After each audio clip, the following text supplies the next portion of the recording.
दोस्तों नमस्कार। मैं पंडित अनिल मिश्र राष्ट्रीय कल्चर से आपसे मुखातिब हूँ। और जैसा कि ये समय अपना चल रहा है, दिवाली पर्व चल रहा है अपना। दिवाली पर्व वैसे 5 दिन का माना जाता है, लेकिन एक छठवां दिन और है, वो है देव उत्थान 11, जिस दिन हम दिए भी लगाएंगे और फटाके भी फोड़ेंगे। तो वहाँ दिवाली पे अपन लक्ष्मी पूजन किया था, यहाँ पर अपन तुलसी विवाह करेंगे। तो ये समय भी आ गया है। आज 22 तारीख है और आज रात में 11 बजे से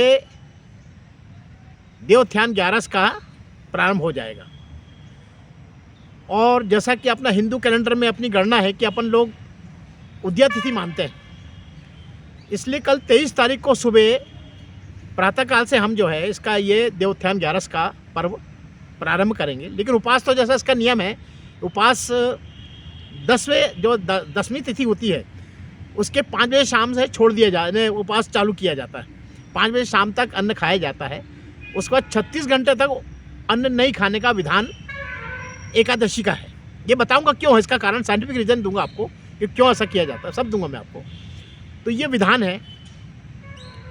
तो 10वीं कल जो तिथि थी उसमें लोगों ने आज 10वीं तिथि जो है उसमें आप 5 बजे शाम तक जो है, ये 10वीं है, तो 5 बजे शाम को जो भोजन करने के बाद फिर लोग बाग भोजन नहीं करते हैं।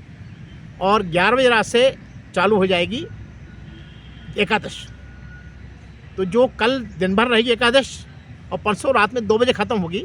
मतलब उसका जो पारायण है सुबह 7 से 8 के बीच में पारायण किया जाएगा, मतलब उपवास छोड़ा जाएगा। इस प्रकार 36 घंटे का उपवास देवोत्थान 11 का किया जाता है। इसी दिन तुलसी विवाह भी किया जाता है। और तुलसी विवाह करने का एक बहुत बड़ा वैज्ञानिक कारण भी है। तो पहले मैं आपको बता दूं कि ये सारी वैज्ञानिकता दी किसने, वो देव कौन से हैं जिन्होंने कि ये आपको सारी वैज्ञानिकता दी है।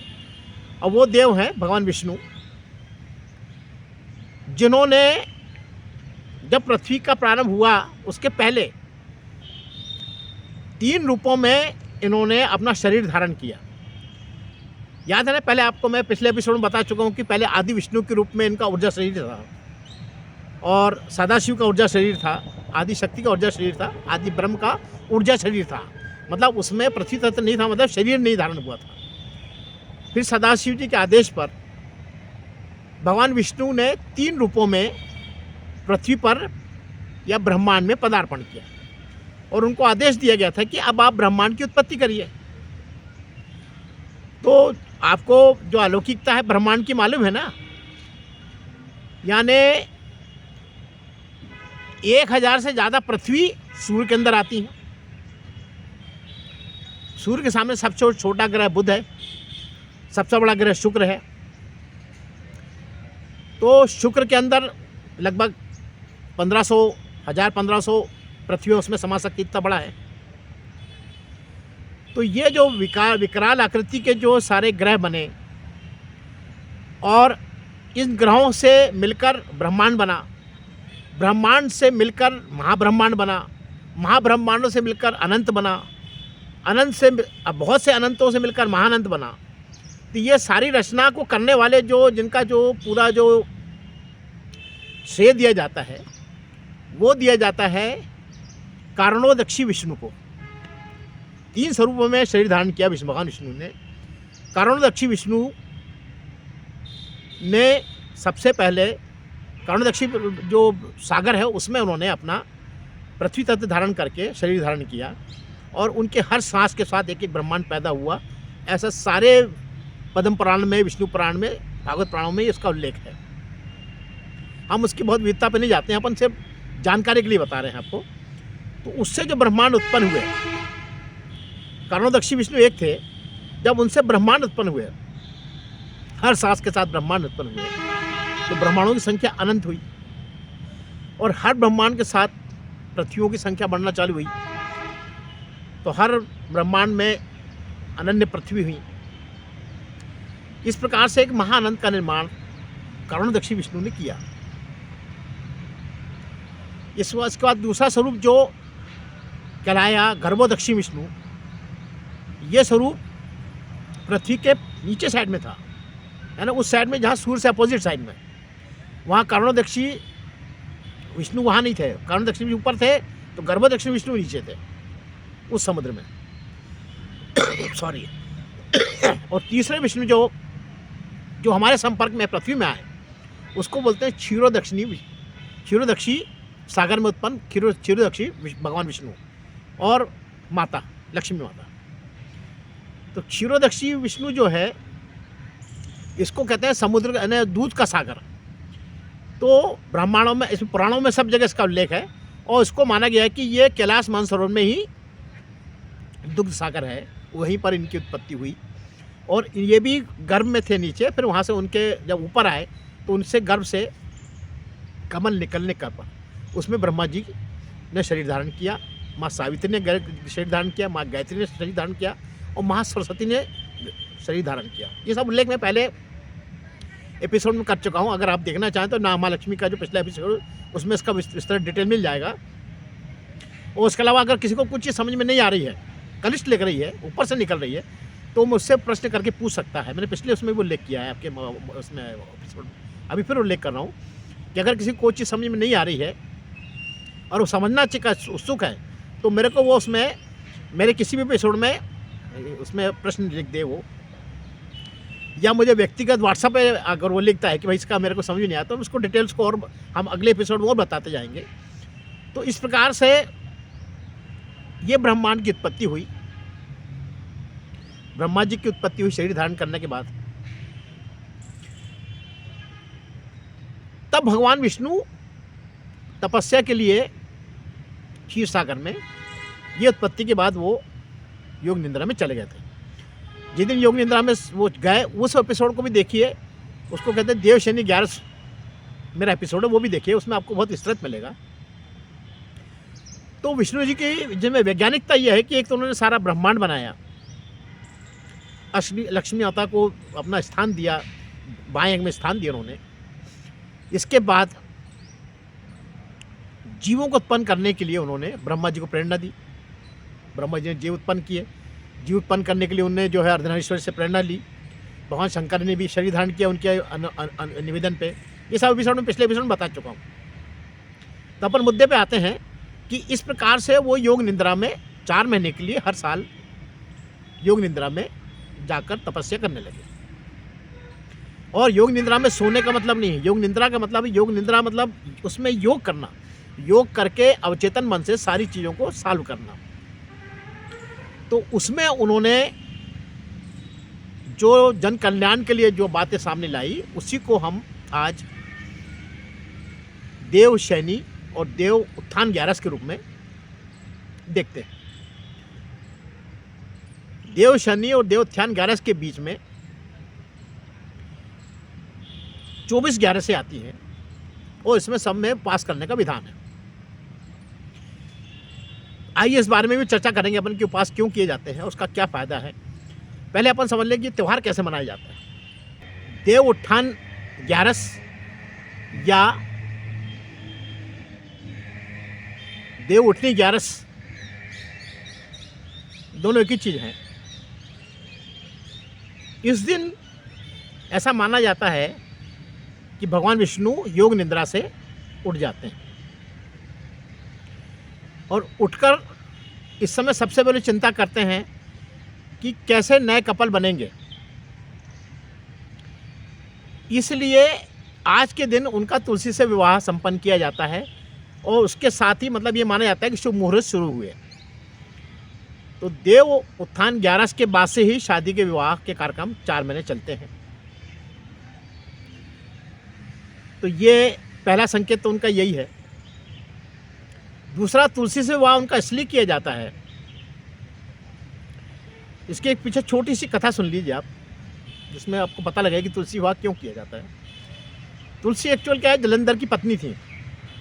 जलंधर एक समुद्र से उत्पन्न हुआ राक्षस था और वृंदा एक अच्छे घराने की बड़ी धार्मिक महिला थी और मजे की बात है कि विष्णु की परम भक्ति थी। और उनकी भक्ति की परिकाष्ठा ये थी कि उनका जो सतीव्रत धर्म इतना स्ट्रांग हो गया था कि उसका के प्रभाव से जलंधर किसी से भी हार नहीं रहा था और अत्याचार पे अत्याचार कर रहा था। यानी भगवान भोले शंकर भी उससे हार चुके थे। तब भगवान विष्णु की तरफ सबने का देखा कि भाई आप कोई रास्ता निकालो। तो भगवान विष्णु ने वृंदा के पास जाकर जलंधर का रूप बनाकर उसका प्रतिरोध भंग किया, जिससे कि उसकी जो शक्ति थी पतिव्रत धर्म की, वो क्षीण होने से जलंधर कमजोर हुआ। तब वो जलंधर मारा गया। जब ये बात पता लगी वृंदा को कि ऐसा मेरे साथ छल किया गया है, तो उसने विष्णु जी को श्राप दिया कि आप पत्थर के हो जाएं, पाषाण के हो जाएं। और तुरंत भगवान विष्णु पत्थर के हो गए, जिसे शालिग्राम के रूप से हम जानते हैं। और पूरे संसार में हाहाकार मच गया। लक्ष्मी जी ने आकर उनको समझाया वृंदा को कि देखिए, ये मानव कल्याण के लिए किया गया काम था, उनका व्यक्तिगत स्वार्थ नहीं था, लेकिन तुम्हारे पति इतना अत्याचार कर रहे थे इसलिए ये काम करना पड़ा, इसलिए उनको क्षमा करिए। और वो फिर आपके तो आराध्य हैं और आपको यथोचित उसका जो है, जो भी वो भगवान चाहेंगे आपको उसका आशीर्वाद देंगे, आपको ऐसा खाली हाथ नहीं जाने देंगे। तब उन्होंने उनको जीवित किया। और जीवित होने के बाद उन्होंने वृंदा को आशीर्वाद दिया कि बेटा तुम्हारी भक्त बहुत थी, लेकिन ये मजबूरी थी, ऐसा करना पड़ा हमारे प्रतिरोध धर्म को क्षीण करने के लिए। लेकिन मैं तुमको आशीर्वाद देता हूँ कि तुम हर जन्म में जैसी तुमने भक्ति मुझसे की है, तुम हमेशा मुझे अपने समीप पाओगे। और चूँकि मैंने तुम्हारा प्रतिरोध धर्म नष्ट किया है, इसलिए मैं तुमको पत्नी के रूप में स्वीकार करता हूँ हर जन्म में। वृंदा ने कहा नहीं, मैं तो इस समय सती होंगी अपने पति के साथ, अगले जन्म की बात अगले जन्म देखेंगे, अभी तो मैं आपकी जो आज्ञा का उल्लंघन नहीं कर रही हूँ, लेकिन मुझे अब इस बात में अभी कोई इंटरेस्ट नहीं है। इस प्रकार से वृंदा ने जलंधर के साथ में सती व्रत को सती हो गई। उसके बाद क्या हुआ कि वहाँ से एक तुलसी का पौधा उत्पन्न हुआ और उसके चारों तरफ उन्होंने वही विष्णु जी ने अपना पत्थर स्वरूप उनके पास रखा और ये घोषणा की कि जब तक मैं तुलसी नहीं जाएगी मेरे प्रसाद में, तब तक मैं प्रसाद ग्रहण नहीं करूँगा। और उस प्रकार से उन्होंने उनको वर्ण किया। और वो दिन जो था, यही कार्तिक मास की शुक्ल पक्ष की 11वीं तिथि थी। उस दिन उन्होंने उनका वर्ण कर लिया। ये कथा वर्ण की है। और उसके साथ ही उन्होंने कहा कि ये जो तुलसी विवाह का जो आशीर्वाद लेगा, जो तुलसी का कन्यादान करेगा, उसके सब काम अपने आप अमोघ निपटेंगे और वो हमेशा मोक्ष की तरफ अग्रसर होगा। ये सारा आशीर्वाद उन्होंने दिया है। तो इस प्रकार से ये शालिग्राम पत्थर आप देखेंगे अगर, इस रूप में इनकी पाषाण प्रतिमा आजकल सबसे ज़्यादा नेपाल में पाई जाती है। नेपाल में गंडकी नदी और काली नदी के किनारे और उसमें आसपास आपको भयानक बड़े बड़े पत्थर मिलते हैं शालिग्राम के। अभी जो राम जन्मभूमि में जो होने वाला है कार्यक्रम, तो वहाँ से करीब 6 ट्रक शालिग्राम पत्थर वहाँ से आयातित किए गए नेपाल से, उसी गंडकी नदी के किनारे से, जो कि वहाँ पर विष्णु जी की महान प्रतिमा बनेगी या रामचंद्र जी की प्रतिमा बनेगी। और वे वृंदा का ही श्राप था कि उन्होंने कहा कि तुमको हर जन्म में पत्नी वियोग होगा, तो उनको इसीलिए जो है सीता वनवास हुआ, कई अवतार में सीता वनवास हुआ और कृष्ण जी भी जो है राधा से उनका विछोह हुआ। तो इस प्रकार से इनको श्राप भी उन्होंने वर्णन किया कृष्ण जी ने। तो ये कथा तो थी आपकी तुलसी विवाह की। अब मैं इनका जो विष्णु जी का वैज्ञानिक रूप में आपको बताना चाहता हूँ, उनकी वैज्ञानिक रूप की वैज्ञानिकता में आपको बताना चाहता हूँ कि जब उन्होंने सृष्टि का निर्माण किया, तो सृष्टि को बैलेंस करने के लिए जहाँ उजला था तो अंधेरा भी पैदा हुआ, तो उन्होंने पाप को भी उत्पन्न किया। पाप के विभिन्न रूप में उत्पन्न हुआ और उसने भी शरीर धारण किया, देवों ने भी शरीर धारण किया, तत्वों ने भी शरीर धारण किया। जैसे 5 तत्व थे, जल, पृथ्वी, वायु, आकाश, तो इन्होंने भी आकाश देव के रूप में, जल देव के रूप में, अग्निदेव के रूप में इन्होंने भी शरीर धारण किया। इस प्रकार पूरी 33 कोटि की जो रचना हुई, उन्होंने सबने शरीर धारण किया था। तो पाप ने कहा भाई हमारा क्या काम है, बताइए आप हमको क्या करना है। तो उन्होंने कहा जो दुष्कर्म करेगा उसको आप अपना उसका रिकॉर्ड करिए और ये चित्रकूट तक पहुंचाइए, शनि महाराज को दीजिए जो इसका न्याय करते हैं, और वो इनका दंड निर्धारण करेंगे। तो ये व्यवस्था उन्होंने, विष्णु जी ने साइंटिफिक व्यवस्था करी थी।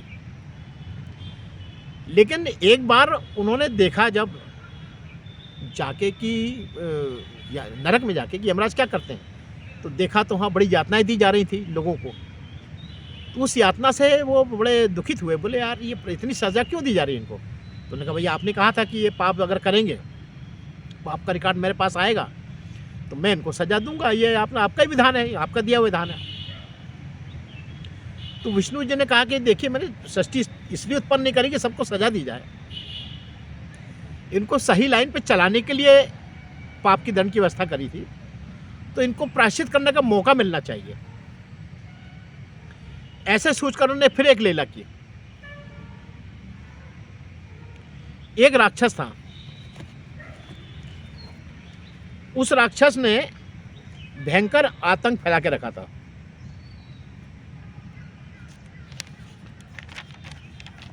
उस राक्षस को कोई नहीं मार पा रहा था और उसको वरदान था कि वो किसी से हारेगा नहीं। तो भगवान विष्णु से उसका युद्ध हुआ, भगवान विष्णु के सामने से वो भाग गया, उनके सामने ठहर नहीं पाया। तो भगवान विष्णु भी जाकर उन्होंने बद्रिका आश्रम में जाकर आराम, थोड़ा थकान उतारने के लिए लेट गए।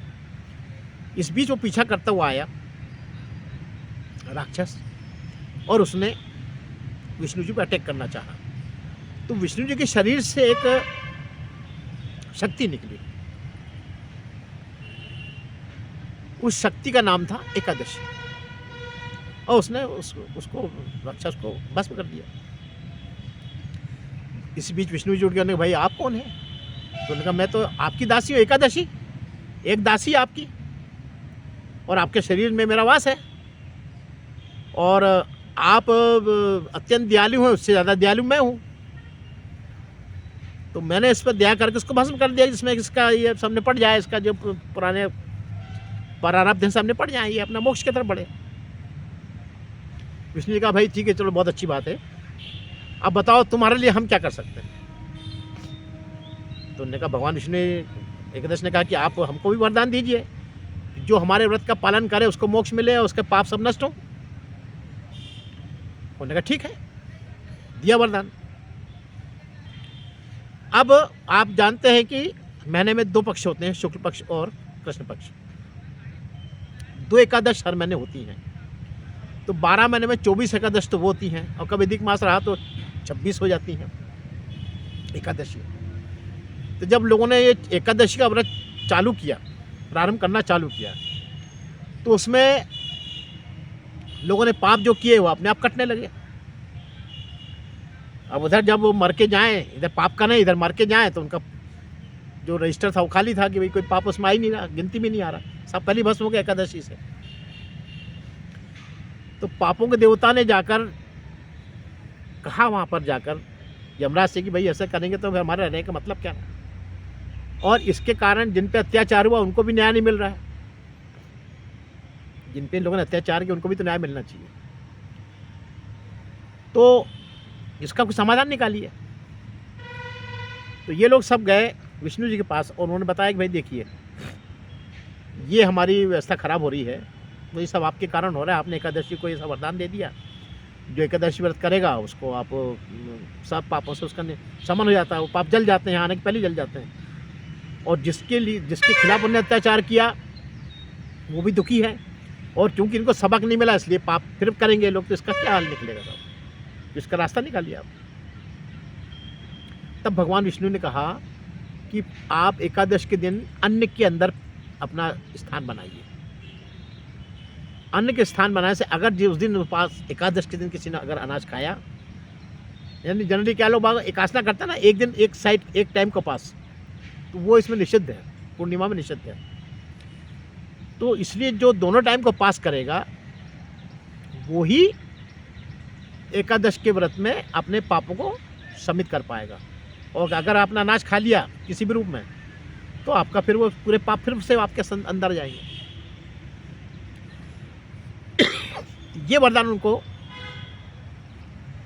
विष्णु जी ने दिए कि ठीक है भाई ये दान निकालते हैं अपन। तो इसलिए जो उपवास के दिन खासकर एकादश उपवास के दिन अनाज का निषिद्ध है। अच्छा, इसके 2 साइंटिफिक कारण और भी हैं उस दिन अनाज ना खाने के लिए। एक है कि आपके जो डीएनए होते हैं, इन डीएनए का जो आपने देखा होगा, डीएनए जूते के फीते जैसे रहते हैं, ऐसे आपस में लपटे हुए, और नीचे के कोने में जैसे प्लास्टिक लगा रहता है ना आपके दोनों कोने में, ऐसी इसमें जीन्स रहती हैं जपूर इसमें। तो उसमें 2 आखिरी किनारे पे जंक जीन्स रहती हैं जो कि टूटती रहती हैं, और उनके टूटने से आदमी की आयु होती है कम। अगर एकादश को पास करते हैं तो ये टूटन कम होती है।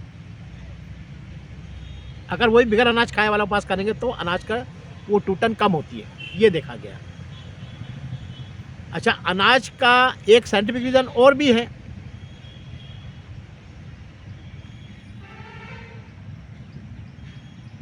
अनाज अब अगर खाते हैं अगर अपन किसी भी उपास के दिन, तो अनाज क्या है कि वाटर रिटेन करता है।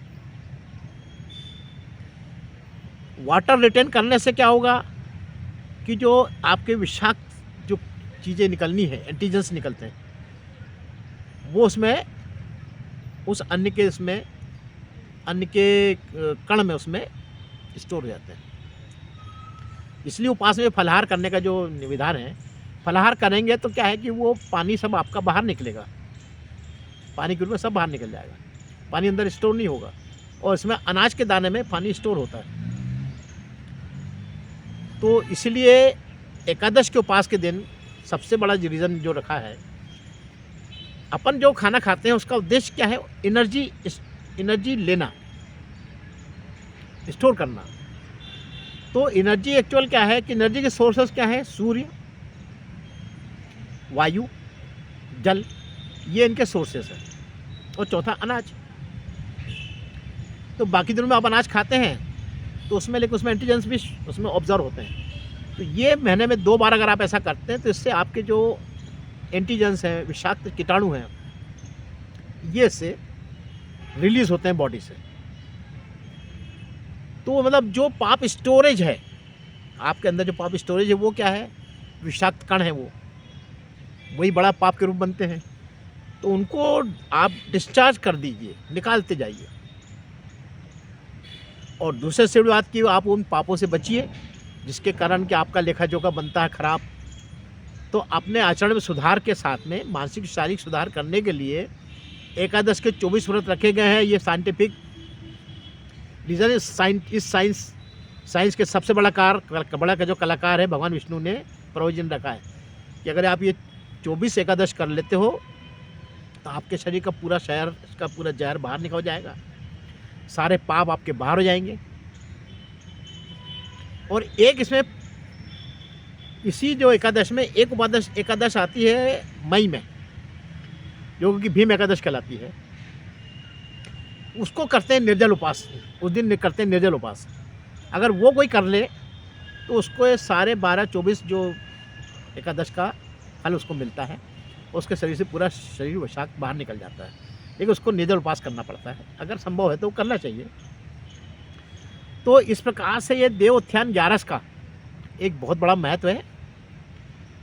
इसके करने के बाद शादियों के जब रास्ते खुलते हैं, इसके करने के साथ आप एक कन्यादान कर लेते हैं, तुलसी विवाह घर में करते हैं, तो तुलसी आपके यहाँ पुत्री के रूप में आपका उसका कन्यादान भगवान विष्णु से करते हैं, तो कन्यादान का पुण्य प्राप्त होता है। जिनके अगर बच्चियाँ नहीं हैं उनके लिए सबसे बड़ा अवसर है कि भाई आप कन्यादान, आप ये सोचते हैं कि मैंने कन्यादान नहीं किया, मेरी कोई बेटी नहीं है, तो आप ये मत कभी मन में भाव रखिए। हर साल जो तुलसी विवाह पूरी आस्था से और श्रद्धा के साथ करिए, तो आपका तुलसी विवाह अपने आप आपका कन्यादान आपके घर से हर साल होता जाएगा, कन्यादान का पुण्य आपको मिलेगा। तीसरी बात कि ये जो एकादश के उपास है, ये हर आदमी को हर महीने 2 बार करना चाहिए। इसके करने से आपके अंदर के एंटीजेंस जो है वो निकलते हैं बाहर, और आपके अंदर शुद्धता होती है। शर्त यह है अनाज नहीं खाना है, फलाहार ही करना है। फल ऐसी चीज़ है जिसमें पानी रहता है, और पानी उसके साथ में आपका विसर्जन के साथ में वो चीज़ें अंदर के एंटीजेंस निकालता है बाहर। तो इस प्रकार से ये साइंटिफिक व्रत हर साल आता है और उसको सही तरीके से करने से ही इसका फ़ायदा है।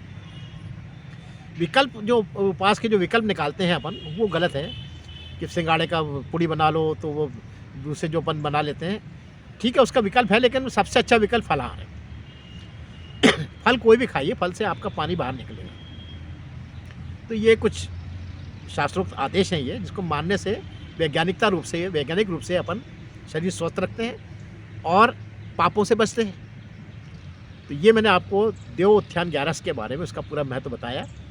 तो इसको इस्तेमाल करिए और ये जो एपिसोड है ये अपने नौनिहालों को ज़रूर दिखलाइए, क्योंकि हम और आप तो सब ये चीज़ें समझ चुके हैं, लेकिन नौनिहालों के साथ जो गड़बड़ हुई, मैंने आपको हर बार कहता हूँ, मैं हर बार कहूँगा कि इंग्लिश स्कूल में पढ़ने के कारण इनकी संस्कृति से इनकी का दूरी हुई है।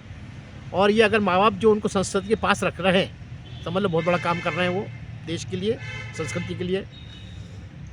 वो जो नहीं कर पा रहे हैं वो कम से कम ये एपिसोड देखना है इनको, क्योंकि ये क्या है, मास्टर हैं इसके, इन इलेक्ट्रॉनिक मीडिया के मास्टर हैं। अगर एक बार ये सब सोशल मीडिया भी इस चीज़ को समझने लगेंगे, तब इनका इंटरेस्ट क्रिएट होगा कुछ ग्रंथ पढ़ने का। अभी तो ग्रंथ की तरफ भी ध्यान भी नहीं देंगे, और ग्रंथ ना भी पढ़े तो हमारे जैसे मेरे से बड़े बड़े विद्वान इस लाइन में जो हैं, बड़े बड़े एपिसोड बनाते हैं, तो वो जब सर्च करेंगे तो उनको एक से एक ज्ञान की बातें इससे मिलेगी।